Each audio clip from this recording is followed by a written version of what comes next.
G'day, my name's Peter Blackie from the Hard-Ons. Got a new album called Ripper 23 out this Friday. Beautiful. There you go. Blackie, thanks for joining us, brother. My pleasure. Thanks for having me. No worries. So as you mentioned, the Hard-Ons return with your new album, Ripper 23, this Friday, June the 2nd. So how are you feeling about it? Extremely excited. Yeah, it's a bit of a step up from the last album. Every record is a step up. If your records aren't a step up from your last one, then you should give up. And we always, wherever we are, whatever we do next is going to be better than what we've done before. And I feel really strongly about this one, that it's a huge step up from the last one. It is. I actually did the review on it yesterday, and it's a catchy little album. It's got a bit of everything in there. You've done well. Awesome. Yeah, I think that also shows our age, because we're like, albums really excite us, like just those old albums in our collection, and for us, the album's a journey, from beginning to end. So that's what we try to do as well. Like, it's not a conscious effort of putting in a little bit of everything, but, just having this smooth flowing, piece of work, I guess, for want of a explanation without sounding too wanky. So tell us a bit more about the album from a musical point of view and what you were going for with it. I think, look, I think really just wanted to rock out. Like, I don't always overanalyze what I do, but I do know, like, for me personally, probably since our album Peel Me Like an Egg, I've sort of, it's always the same influences, but each time there's more added on top. And sometimes you go back and you rediscover shit. And I think the Hard-Ons, we've gone a little bit sort of rediscovering our Oz rock roots, as well as the straight ahead punk rock stuff as well. So there's a lot of Oz rock flavor in there, as well as, the punk rock that we, that really excited us and made us form a band in the first place. To elaborate on that a little bit, mate, like this is your 14th album. So would you say by now that you've got a set Hard-On sound that you have to carry through every record, or are you still sort of making it up as you go? No, look, there's a bit of both. I do understand that there's a certain parameter, because you're a band, and if you try to go too out there with it, it can just start to get ridiculous. So, but I think within our parameter, ours is really broad, and we can, like, experiment quite a lot. Even from record one, we will go from, a full-on pop song, sugar-coated bubblegum, because, we're mad bubblegum fans, and we'll do, hardcore crunching metallic, sort of heavy metal shit. So yes, there is definitely a Hard-On sound, but I feel it's also a sound that with each record, we can keep pushing it. The thing that I want the most out of music, for me, for that self-satisfaction, that real gratification that I get out of music is on a real base level, is energy. Like, for me, a really sweet pop song can have energy. It has a certain kind. A sort of song that struts has energy. Then sometimes a grindcore song has energy, but it has to have that fucking energy. If it doesn't happen, it's a piece of nothing. And we toss it out and start again. And I just feel, well, yeah, I just want that energy. I just want to rock. Fucking hell, I've gone a long-winded way of trying to explain That's awesome, right? So along those lines, man, like, you talked about the energy with a song, like, at what stage do you know if that energy is there? Like, do you know it when you're writing the guitar riffs? Do you know it when you started in studio? Like, is it different every time? It's different. It's different every time. And ideas come to you in different ways, and they work to you differently. They present themselves to you differently. But I think what I've got myself is a really hard filter system. Like, I'll hum for something first on the phone. I'll be out and about and like, oh fuck, this cool riff, this might be good, do.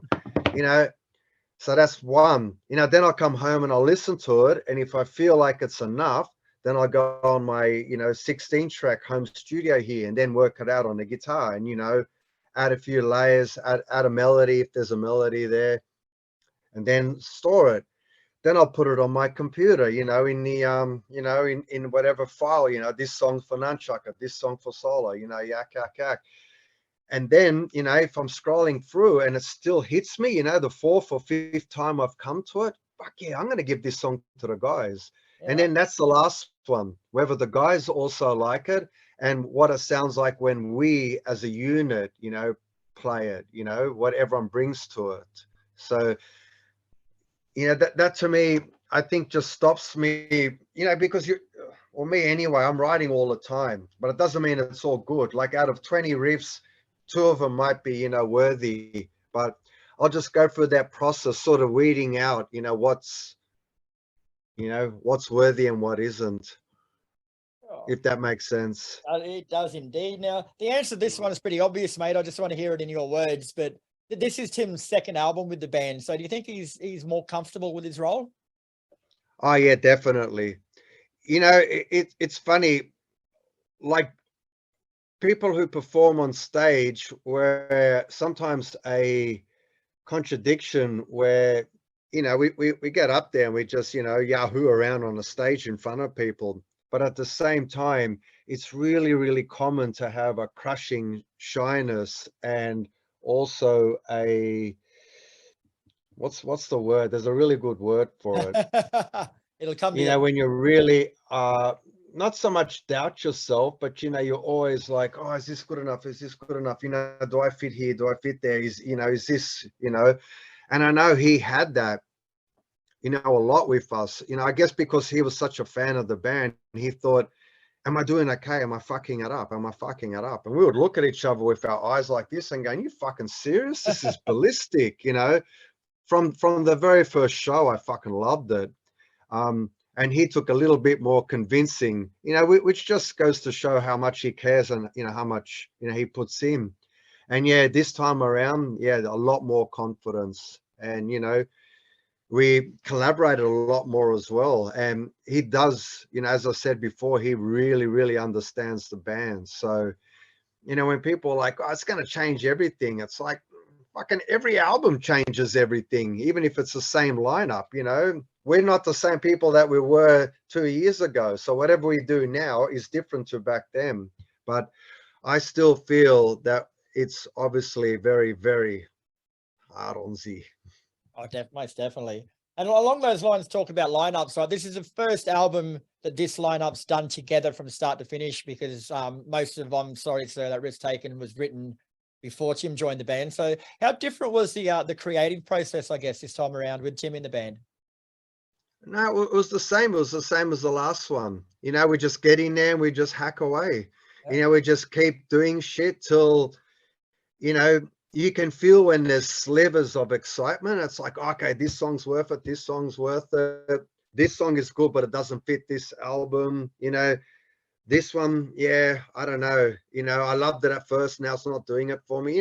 We did all exactly the same sort of thing.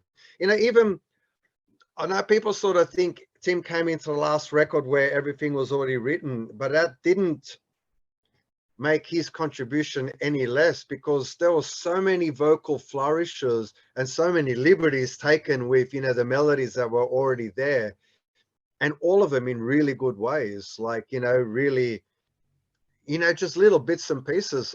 Like a good example is like, I mean, I could come in with a riff and go to Murray, I reckon, the beat's like this.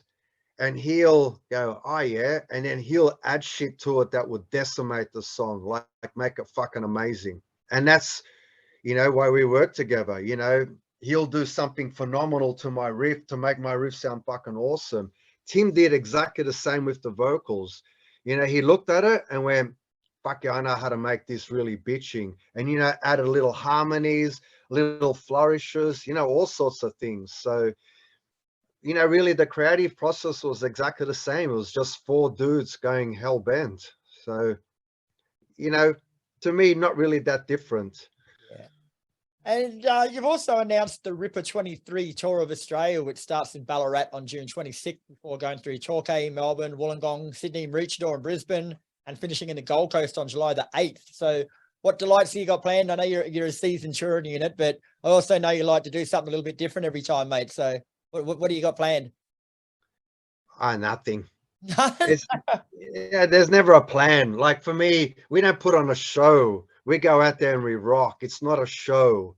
It's we go out there and we do it. Yeah, that is all. My only bummer is, and I know a few people going, "Oh, you're not coming to visit my city," and all of us have day jobs, which is one of the, obviously the crushing things about being a band in Australia. You can't, you can't sustain it. You have to work to pay the rent. Yeah. So I wish the tour could be a lot longer and we could visit a lot more places, and hopefully we can later on. And you also recently completed your 20th European tour, bro. Like, that's got to be some sort of record. That's a lot of time. Yeah, I don't know if that's a record. It's got to be close. Yeah, I guess so. Yeah. But yeah, that was, oh, fuck, I was so grateful to be back there. Yeah. Because of COVID and shit, that was the first time in 5 years. And we pretty much go every year and always have since, maybe not every year, but, we're constantly there. And to have 5-year gap was brutal. So it was awesome to be back there. A lot of the venues that we played before were still there. All our old fans, just, it was fucking unreal. And they fucking loved Tim, Yeah. And it was awesome to have, people come up and, who know the band inside out, because they're ferocious fans, they're like, oh, this track on that B-side, but tell me about it. It's like, I can't even fucking remember that song.